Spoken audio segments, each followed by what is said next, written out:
Think Realty Nation. It's your host, Abhi Golhar. Welcome to the Think Realty podcast. We are talking about a lot of good information for you today. First, my good friend John Lee from Las Vegas. We're talking about strategic financing. His specialty is in creative finance. What does it mean to be strategic about that? What does it mean to be even creative about finance? I mean, quite frankly, it's not just what the word creative means. I want to dig right into exactly what you can do to potentially get more out of your deals. It's not just about fixing and flipping right now. It's about being creative, and it's about doing things a little differently. So my good friend John Lee will be on in a second. And then to wrap up the show, there was a post that I found online that was most interesting.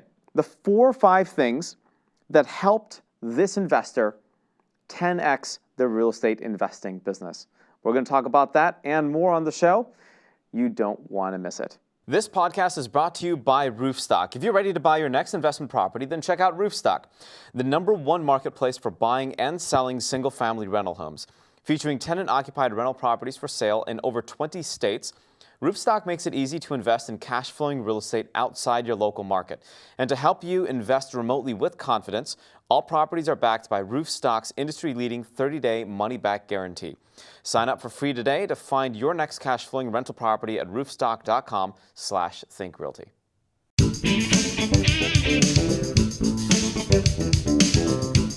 All right, Think Realty Nation, John Lee is up next. Cannot wait to have this conversation. If you've never met John, you have to. You have to make it out to Las Vegas during November 5th and 6th, and I'll let John tell you why in a second. But when you sit down with John, he has a vast experience in creative finance. He's a real estate investor, and he knows what it takes to win the game of real estate investing. John, welcome to the show. Thanks, Abhi. Glad to be here, man. Hey, you got it. So give us a little background. Who are you? What do you do? And how did you get your start in real estate investing? What was the inspiration behind it all? Absolutely. So I'm a Las Vegas native. I was born and raised here. Right after high school, went into the Army, did a little bit of enlisted time, became a pilot in the Army, flew helicopters, and then got out in 2006. When I got out in the Army, I knew that I wanted to get into some sort of sales, something that I can make serious money in. And I was introduced to real estate through really quickly basically it came down to I ran across modular mobile homes. As weird as that is, I was in North Carolina. It's a big thing down there. And that's how I started in real estate and learned my craft kind of through there in terms of the sales piece, in terms of certain parts of financing, things of that nature. I made a killing before the crash happened, took some time off, finished my degree, came back to Vegas 2012 and got into real estate investing and been a full-time real estate investor since 2012. I learned creative finance through my business partner. His name's Coach Collard. He's here in Vegas too, and runs the Outback with me.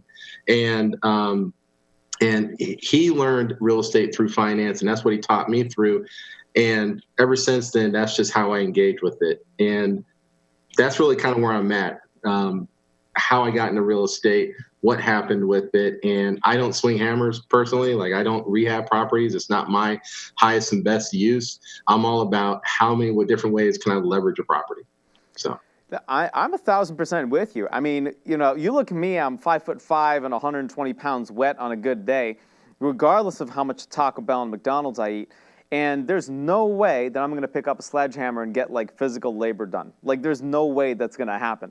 So I'm with you. I would like to dive into some of these numbers as well, but I do want to hear about this November 5th and 6th event. I know Think Realty is a part of it, and I know you also run the Outback Real Estate Investment Network, which is incredible for a lot of local real estate investors and national real estate investors to congregate and not only learn about Vegas, but then also find out their own investing strategy and to meet up with a lot of cool people. So what's happening November 5th and 6th? So my group, meeting/group, is the Outback Real Estate Investment Network. It's the largest group or REI meeting in Vegas, I guess you could say. Then what we have going on November 5th and 6th is what we call the Capital Funding Summit. So the reason I even did something like this, and it'll kind of explain itself in a second, is that investors always have 2 issues they need to figure out. Where do I find properties and where do I get the money for them? Right? So everybody is having a hard time, having a heart attack about the money where it's not really such an issue. I know there's so much money out there that wants to get into real estate that I took it upon myself to say, look, let me put together all the resources together to all your options of finding money, all the different ways that you can go about it, so that we take everybody's BS money excuse off the table. Because money is not the excuse ever. So I've done it a couple times before here in Vegas, where we've done a 2-day training event where it's nothing but learning about how to finance and how to leverage properties and all the options that are there available for you. And then I'm happy to be able to do a partnered event with Think Realty, because they understand where I'm coming from, and they are like, we would like to join in on this. This is a great thing. Yeah. And so that's what the event is about. So it doesn't matter if you're a beginner, it doesn't matter if you're a veteran in the business or if you're advanced. We're talking about almost all aspects of what your options are and giving you the opportunity to tie into those vendors or those potential capital partners for you while you're there. It is very interesting, right? It's more of the deal that's the bigger deal than the money. And in communicating with you and just kind of connecting with you the last time we met, it was very evident, right? You made that statement not only once or twice, but probably a couple of more times. And I'm like, wow, you're right. It's like, duh, right? If you put the right people in the room together and you attract the opportunity, the money's going to be there. Like, everybody wants a return on their money, right? So that, like you said, is just boom. That goes right out the window. You have the money in the room. Now it's a matter of qualifying the deal and making sure that, quite frankly, it's a good one. I'm a new investor. Let's say, where do I start with all of this? There's a lot of information out there. There are a lot of podcasts out, radio shows, crazy, good-looking, amazing-sounding personalities like me. And then, of course, hey, don't laugh at me, right? That's not funny. I don't know what about that is so funny. Listen, man, come on, I'm laughing with you, man. My producer's laughing at me too. He's like, ha, yeah, right. I'm like, thanks, Matthew. I appreciate that. when it comes to being new, yeah, go for it. I was going to say, when it comes to being new, and if you're a new investor, there is so much information out there. There's an insane amount of information out there. And honestly, if you're brand new to investing, more than anything, I think the best thing that you should do is connect with your local investors, the people that are in the business in your local area, so you can have an understanding at a micro level of what's going on there. I love Think Realty. My group's an affiliate with Think Realty simply because of the amazing content that you guys kick out, and you guys kick out content on a national scale, and that could be somewhat daunting for people. So it's one thing that let's take that information, but it's also let's connect with the local investors that are doing things in your market. Every market is different. Vegas is a volatile market. Vegas is not the norm for the country or for the majority of the country. So because that, in our idiosyncratic ways here, you want to tie into what's going on in your local place, your local market.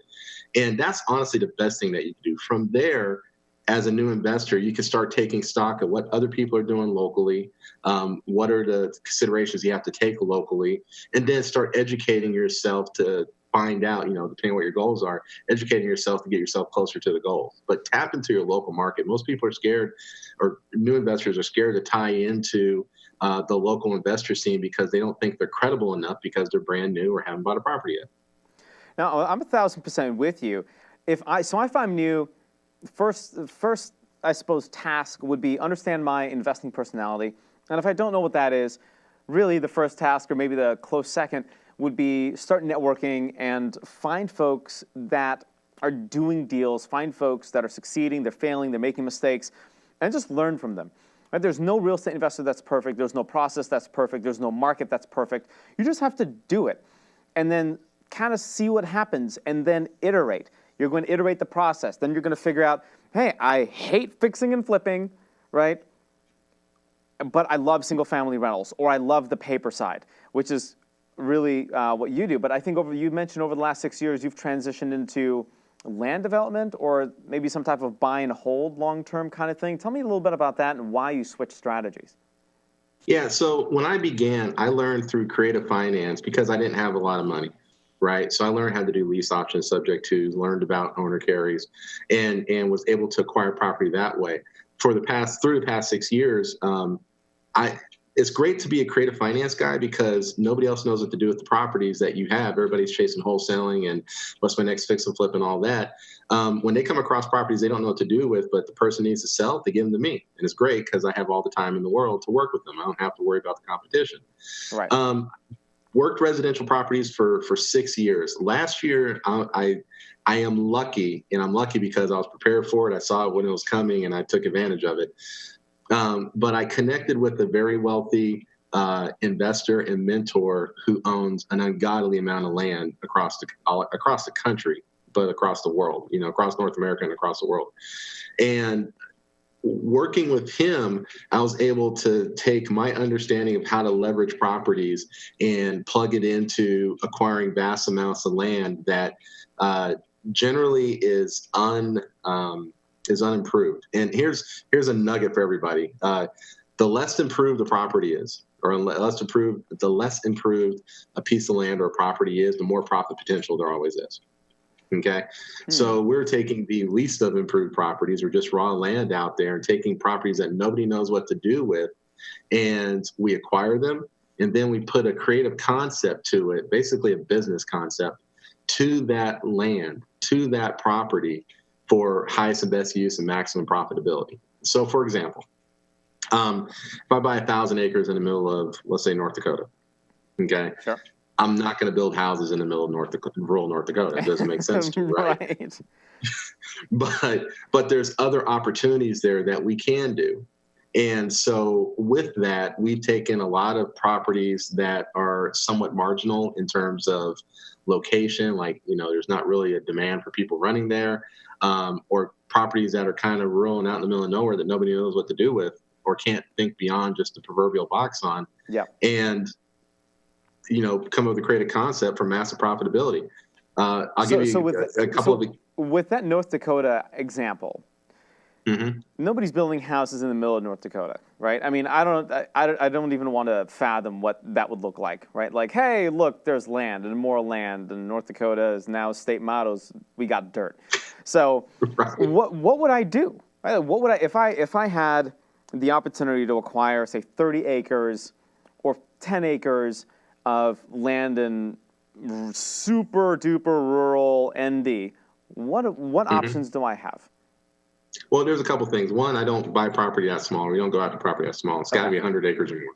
Okay. For example, we've acquired almost 1,200 acres in Montana. Okay. Montana we're using for one of our projects that we do, and I have 4 investment teams from the Outback that I put together to do this for leverage sake for myself. We have a survivalist training concept that we're putting out there where people can go out and train and learn and tap into the skills that they don't normally have, especially if they're from the city, but they just want to engage in something different. It's an experience. For another example of something that we have is, and it's actually part of the same survivalist beat, is we have 200 acres in southern Utah with an airstrip on it, with a bush pilot airstrip, but it's an airstrip. And we're doing training down there too. As a matter of fact, I have my trainers and my team going up there next week to start setting up the grounds for this particular project. In Idaho, northern Idaho specifically, Lake Coeur d'Alene, which is a really beautiful spot. If anybody's ever heard of it or been there. Great summer spot. Well, there's a development there that hasn't been able to sell its a development of 50 plus beautiful lots in a great area, lake views, and the roads are done, the lots are ready, but they weren't able to sell most of them because this was built before the crash. Well, we teamed up with the business partners that run it there, and we're going to turn that place into a executive/corporate retreat area. We're going to build some large, beautiful houses with multiple lockout areas, so you can rent parts or whole of the house, and have the place set up to where you can have smaller, mid-level companies do executive retreats there. A marginal piece of land that we have is in Southern California, literally on the U.S.-Mexico border in San Diego County. Well, we're partnering with an Indian reservation that's literally just a few hundred meters from its border where this land is. and we're partnering to do business with them. And we've been in multiple talks with the chairman and the tribal leadership and everything else for the purposes of potentially, basically, we're looking to do government contract work with them for procurement. What it all comes down to is there's always something you can do with a piece of property. A lot of times you got to think outside the box with what is possible with it. And most people just don't do that. Luckily, I deal with a businessman, and I'm mentored by, again, extremely wealthy businessman that works with me and my teams on it. Yeah. And he owns 47 businesses and done almost everything. So that's thinking incredible. outside the box is easy for him. That's incredible. I mean, thinking outside the box is exactly the type of thinking that we need today instead of just the old fix and flips, because quite frankly, that could get pretty risky pretty fast, especially if you don't know what you're doing. John, we have maybe 30 seconds. Give me a 30-second summary of what to expect between November 4th and 5th. I'm sorry, November 5th and 6th for the Outback Real Estate Investment Network Capital Funding Summit in partnership with Think Realty. Absolutely. So in a nutshell, all your funding, financing, money, capital questions will be addressed at this event, this training. All right. Nobody's selling you anything. You have vendors there. You have sponsors there. You have lenders there. Everybody that you could tie into to get to where you want to go. And when it comes to traditional finance, creative finance, portfolio lending, understanding what your credit could do for you, putting together funds, crowdfunding, all the advanced stuff that you could do, blockchain, everything is going to be addressed at this two-day event. Awesome. John, that sounds like a blast. So I'm definitely going to sign up. Where do I go to sign up? Literally go to Think Realty events, and you will find the Las Vegas conference in there. Tickets are under $100. We designed to make this a huge, huge value for everybody that attends. That's where you go sign up. Awesome. John, thanks so much. I appreciate the time. I appreciate your story. And, of course, thank you for your service to this great country. I certainly appreciate that. Thanks, Abhi. Glad to be here. You got it. Think Realty Nation. I learned a lot. I hope you did, too. We'll be right back.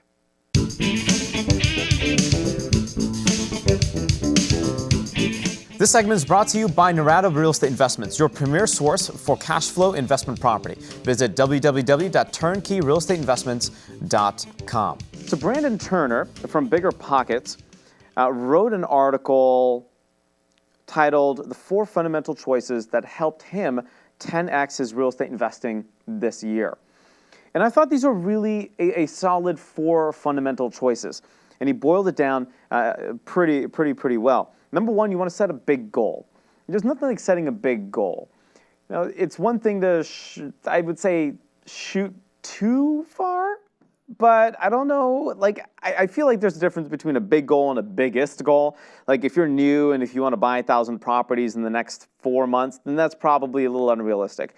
But in Brandon's example, he wants to purchase 12 properties in 1 year. And that's something that I feel every new investor can also attain, especially with a little bit of cash flow. So number 1, set a big goal. Number 2, you want to get some help.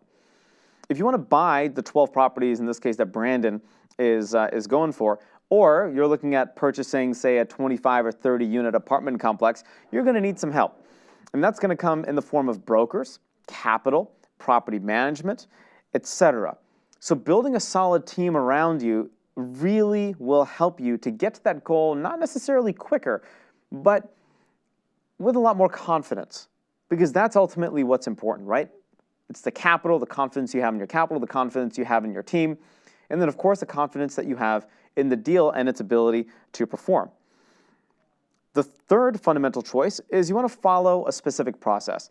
I have a morning routine. In this case, Brandon suggests that you should be attracting leads, analyzing these leads, putting an offer on these leads, and then closing deals. That's the basic, super basic foundation of what you have to do. But guess what? If you're not doing the basics, guess what? It's not going to happen. You're not going to hit that big goal. Number 4, accountability. You can be accountable to yourself, but let's be honest, sometimes that doesn't necessarily go the way that you'd like. And I get it. It's happened to me too. So find an accountability partner. Maybe a meetup group, maybe a mastermind, where you tell your mastermind members what your big goals are, and they hold you 1,000% accountable to hitting your goals. We need to be pushed as human beings, and I've found that my best work comes when I am pushed and held to be accountable to the words that come out of my mouth. So it's helpful. And if I'm not, if I go astray a little bit, and if I don't meet my goals, and if I don't do what I say I'm going to do, you know what, guess what? I get reminded. And everybody, we all need a kick in the posterior every now and then. It's okay. That's how we learn. That's how we grow.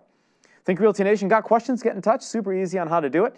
thinkrealty.com/podcast to view and watch and learn all of the gold nuggets that you need from the amazing guests like John Lee that we've had on our podcast. If you have any questions for me directly, feel free to get in touch. Super easy on how to do it too.